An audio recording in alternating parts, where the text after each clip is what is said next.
Hey guys, Professor Bill, Comic Book University, and Hadrian's Wall, issue number 6 of 8. 2 more issues after this one. And what happens here is that Simon, of course, investigating, and the colonists of Theta have come, and they're apparently now, the big reveal at the end of this is that they're trying to blow up the Earth. All right? True, not sure. Annabell says this. Annabell is the prime suspect for the murder of Edward, her husband.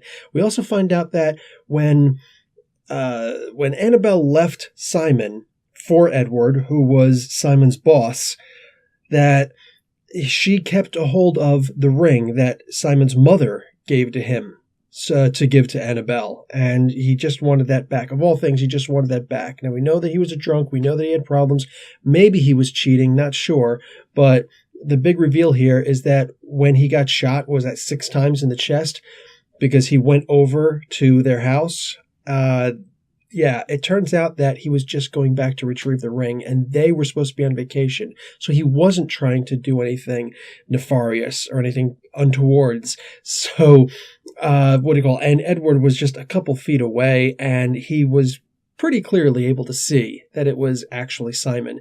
So he shot him in cold blood, was actually hoping to kill him. It's like, how do you explain shooting a guy 6 times, for crying out loud, center mass? So, yeah, it's one of those kind of weird things. Anyway, I really like how the comic pulled that off. Like, I'm going back to the earlier issues, how we didn't know. They also indicated that it was actually outside that originally happened. So right now at this point, Edward was apparently, according to the colonist, Edward was going to leave Annabell and start a new life on Theta after this project was done. So whatever, there's a whole lot going on, but the brass tacks of this is that Annabell is now prime suspect number 1, and the colonists like Edward. They don't like Annabell, so they're thinking they're going to kill her. Now, the probe that they launched is going to return in about 7 hours, and Simon at this point has exactly that much amount of time in order to figure out exactly who killed, because he doesn't believe that Annabell did this, so he's got to figure this out.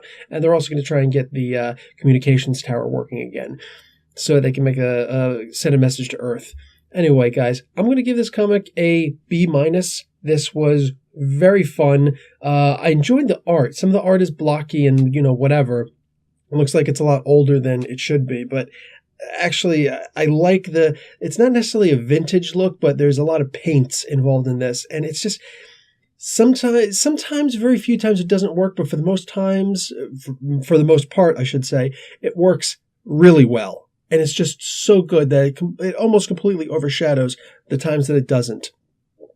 There are a couple times, case in point, when the captain isn't drawn as well as, I think he could. It's very, blocky. Anyway, so very good comic. I do recommend waiting, however, to get this in trade paperback. There's not nearly as much action as you'd figure there should be. There might not be any more action at all in the next 2 issues. I can see it going completely different way, but we'll see.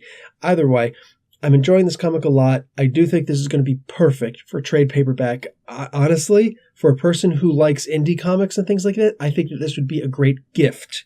Note, I have never said that about a comic in my life before, and I'm saying that about this. I think this would actually make a really great gift to anyone for the most part, who likes indie comics as a trade paperback, though. Anyway, guys, Professor Bill, Comic Book University, class dismissed.